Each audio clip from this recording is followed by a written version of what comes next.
The velvet box in Eleanor's hand felt heavier than it should, its familiar weight a stark contrast to the hollowness spreading through her chest. It was their 15th anniversary, a milestone that was supposed to be marked with whispered affections and shared smiles, not this cold, creeping silence. The day had unfurled with a painful ordinariness.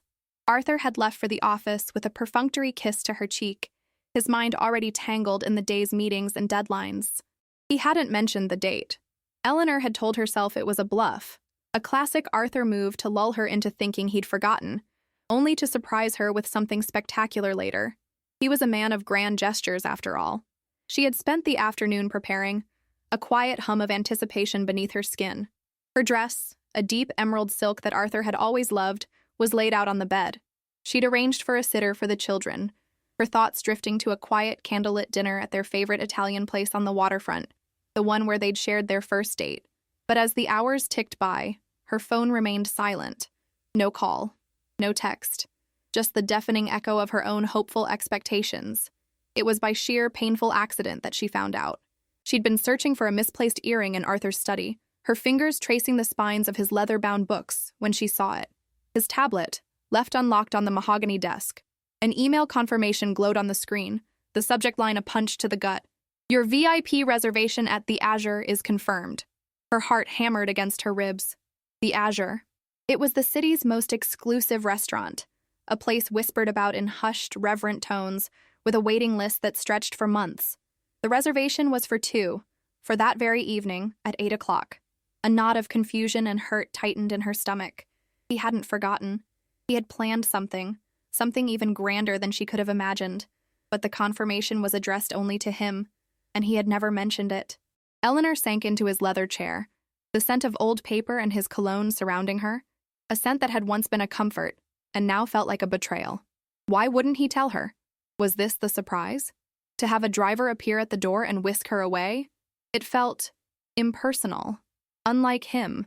A seed of doubt, small and ugly, began to sprout in the back of her mind.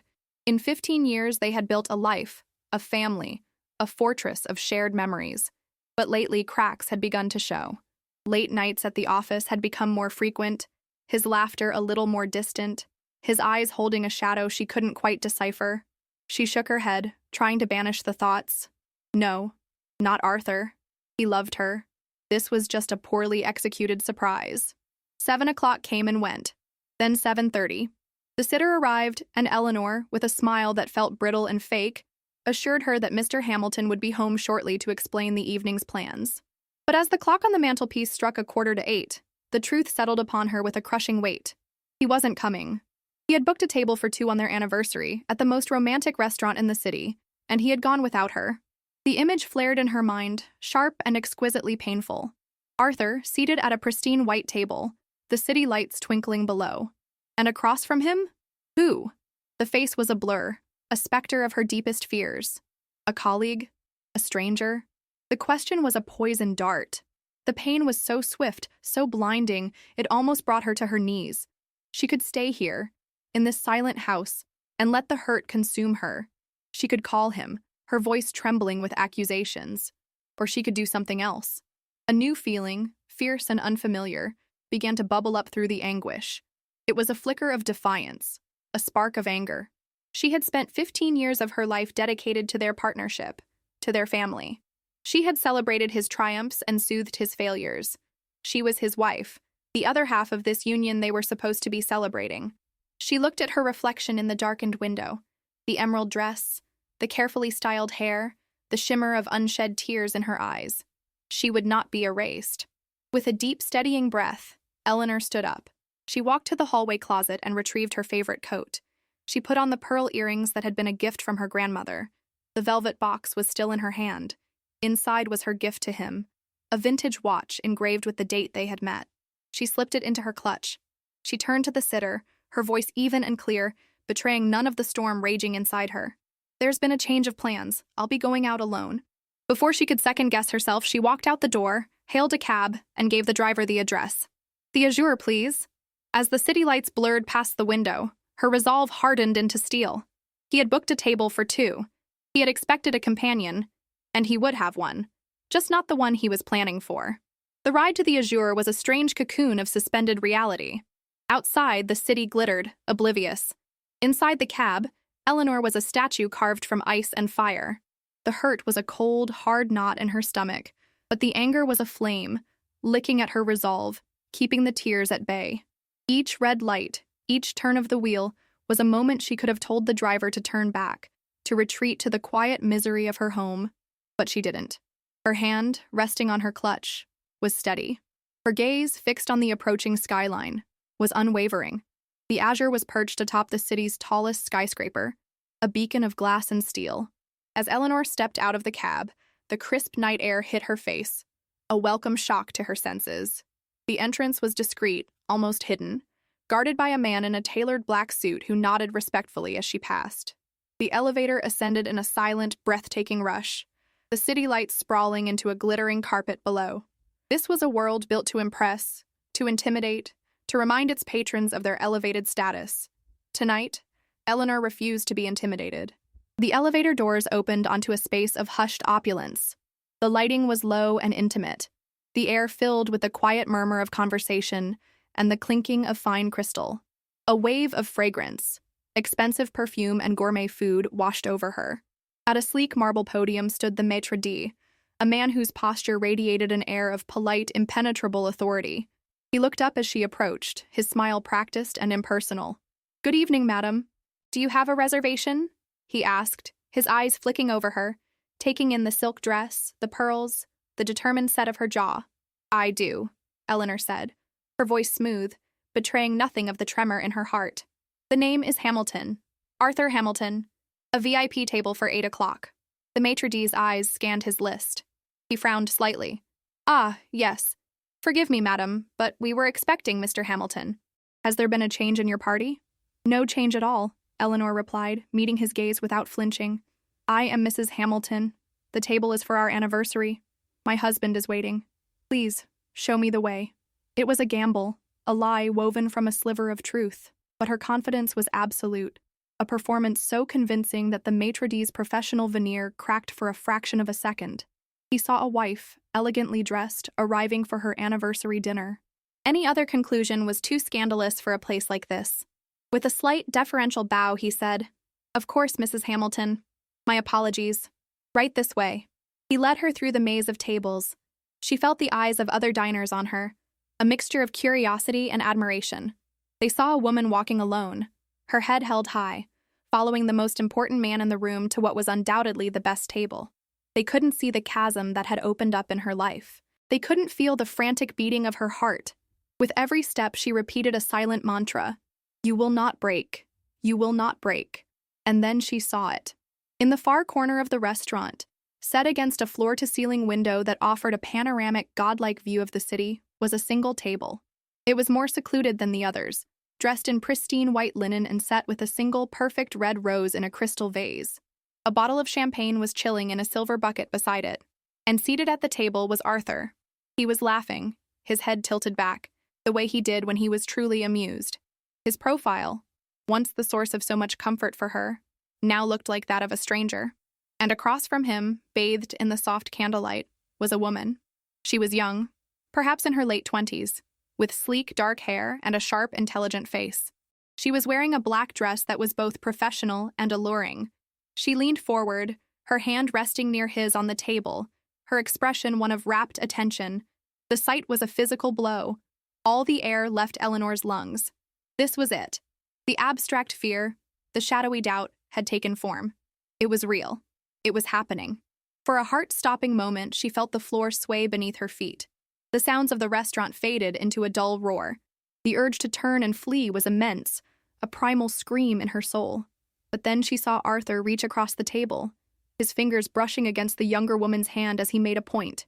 It was a small, intimate gesture, a gesture that had once belonged to her. And the flame of anger roared back to life, burning away the shock, scorching the pain into a hard, sharp diamond of purpose.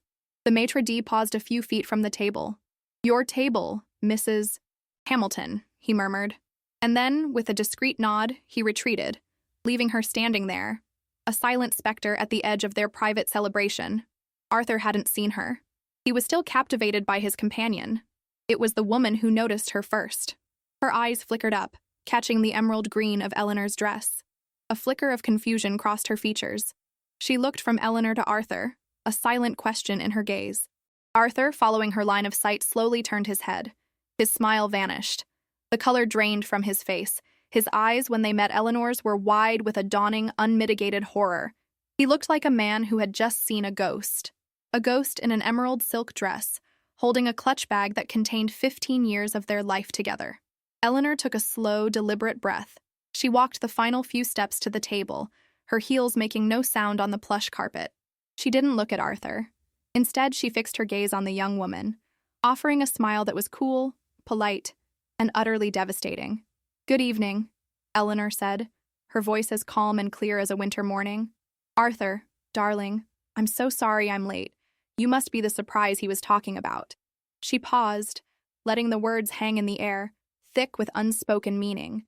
Then she pulled out the empty chair beside Arthur, the one that had been meant for her all along, and sat down. "I'm Eleanor," she said, her smile never wavering. "His wife." The silence that fell upon the table was a tangible thing, heavier than the crystal glasses, sharper than the silver knives. It stretched for a few agonizing seconds. The young woman, Isabel Eleanor would later learn was her name, stared, her mouth slightly agape, her eyes darting between Arthur's ashen face and Eleanor's serene smile. It was Arthur who finally broke the spell, his voice a choked, strangled whisper. "Eleanor." "What? What are you doing here?" Eleanor didn't turn to him. She kept her eyes and her unnervingly calm smile fixed on Isabel. "I'm celebrating my anniversary, darling," she said, her tone light, conversational. "I believe I told you that on my way in. The more pressing question is, what are you doing here?" She finally allowed her gaze to shift to her husband.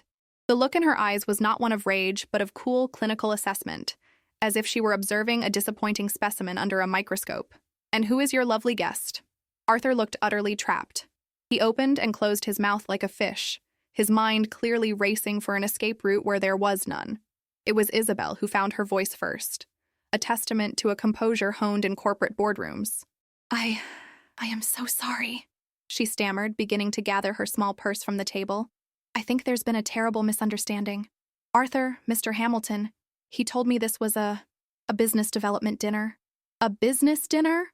Eleanor's eyebrows lifted in feigned surprise. "On our 15th wedding anniversary? Arthur, you old romantic. And here I thought you'd forgotten entirely." She gestured elegantly toward the single red rose in the center of the table. "Is that for the new merger too?" Her words were like surgical strikes, precise and devastating. Arthur flinched. Isabel's face, which had been pale, now flushed a deep, mortified crimson. She clearly hadn't known the significance of the date.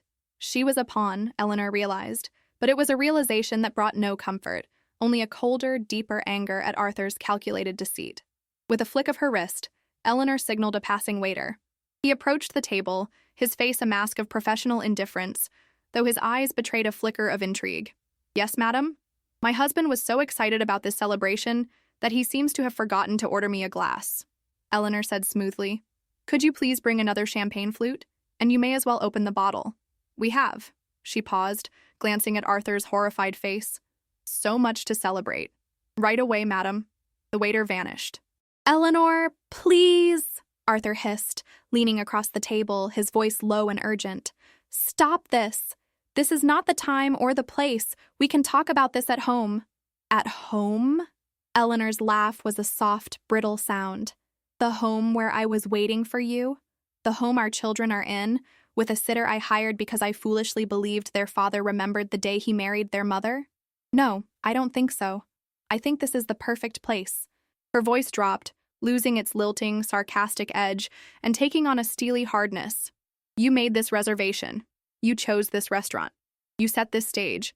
The least you can do is play your part in the scene you've created." The waiter returned with a fresh flute and began the ritual of opening the champagne. The pop of the cork was unnaturally loud in the tense silence. He poured a stream of bubbling gold into Eleanor's glass first, then moved to fill the others. Isabel placed a hand over hers. "No, thank you.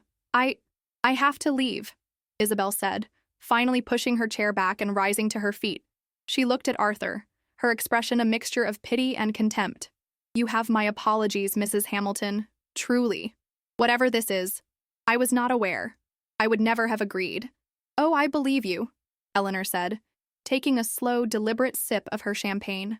The bubbles fizzed on her tongue, a strange counterpoint to the acid in her stomach. Deceit seems to be my husband's area of expertise, not yours. She looked up at the younger woman, her expression softening almost imperceptibly. It wasn't this woman's fault, not really. You don't have to apologize to me, but you should probably reevaluate the character of the men you choose to have business dinners with. Isabel nodded, a flicker of gratitude in her eyes. She gave Arthur one last withering look before turning and walking away, her retreat swift and silent. She didn't look back. Now, they were alone. The vast, panoramic view of the city seemed to press in on them. The murmur of the restaurant faded into a distant hum. It was just the two of them, seated at a table meant for a celebration that had just become a wake. Arthur stared at his hands, his knuckles white. He wouldn't look at her. Eleanor set her glass down with a quiet click. The performance was over. The polite smiles, the cutting remarks for an audience. It was all gone. All that was left was the raw, gaping wound of 15 years of marriage, bleeding out on a white linen tablecloth. "Look at me, Arthur," she said. Her voice was quiet, but it carried the weight of a command he could not disobey. Slowly, painfully, he lifted his head. The man she saw was not the confident, charming executive who had captivated a room just moments before. He was diminished, his face etched with a shame so profound it was almost pitiful. But Eleanor felt no pity. Not yet. All she felt was a vast, cold emptiness and the first terrifying tremors of a future she had never imagined. "Now," she said, her voice dangerously calm, "you're going to tell me everything, and you're not going to lie." Arthur finally met her gaze, and what Eleanor saw there was a maelstrom of guilt, panic, and a pathetic plea for an understanding she was in no mood to give. "Eleanor, it's not what you think," he began, the words tumbling out, weak and generic. "Isabel is... she's a junior partner at the firm. We've been working on the new international account. It's been incredibly stressful. This was just what, Arthur?" Eleanor interrupted, her voice dangerously soft. "A mentorship program? A team-building exercise? Do they hand out single red roses at all your business development dinners?" She leaned forward, the cloying scent of the flower making her feel nauseous. "Don't insult my intelligence. Don't you dare sit there, on the evening of our 15th anniversary, and try to package this betrayal as a work commitment. It didn't mean anything," he insisted, his voice cracking. "It was just dinner. A mistake. I know the timing was terrible, unforgivable, but nothing happened." "Nothing happened?" Eleanor echoed, the words tasting like ash. "You lied to me for weeks, Arthur. You let me wake up this morning believing this day meant something to you. You let me hire a sitter, put on a dress, and wait by the phone like a hopeful teenager. You booked a table for two at the most romantic restaurant in the city and invited another woman. You sat here laughing with her while I was at home, feeling like a fool. You think that's nothing?" The dam of her composure began to crack, not with tears, but with a cold, righteous fury. "What happened was that you took 15 years of my life, of my love, of my loyalty, and you treated it like it was disposable, like I was disposable." "No," he said, shaking his head vehemently. "Never. I was just lost. Things have been distant between us for so long, Elle. We don't talk anymore. Not really. It's all logistics. Who's picking up the kids? What needs to be fixed at the house? Whose turn it is to take out the trash? We live in the same house, but we're miles apart. I come home, and I feel like I'm just another item on your to-do list." The accusation hung in the air, so stunningly unfair that Eleanor felt a jolt as if he'd slapped her. She thought of the 1,000 tiny ways she tried to connect with him every day. The way she'd ask about his work, only to get one-word answers. The way she'd try to plan date nights, only for him to cancel because of a late meeting. The way she'd waited up for him, night after night, only for him to come home and fall into bed, exhausted and silent.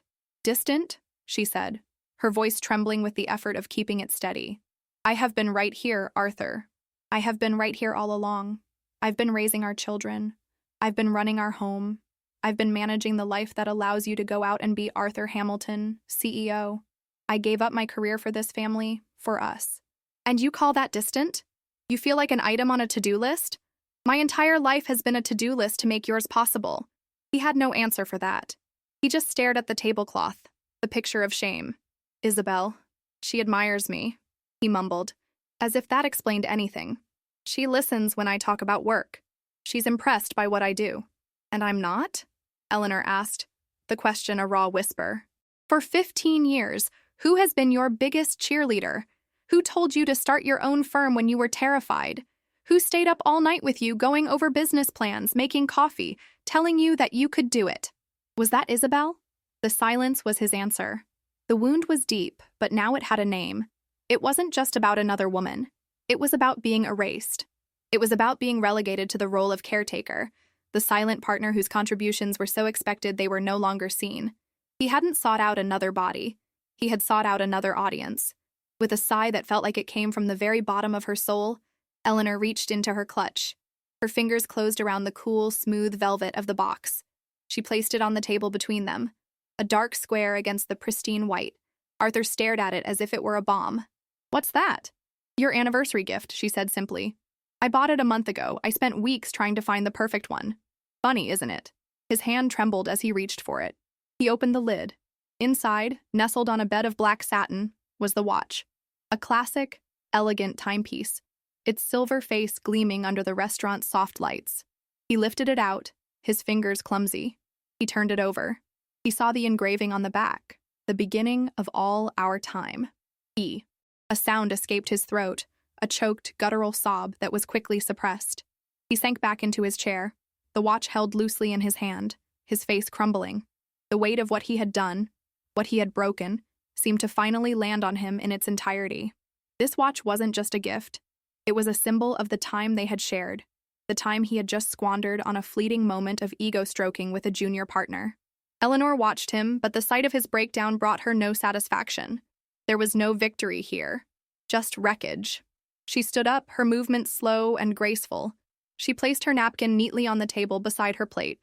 Thank you, Arthur, she said, her voice devoid of all emotion. Thank you for the champagne, and for the clarity. He looked up, his eyes red-rimmed and desperate. Eleanor, wait.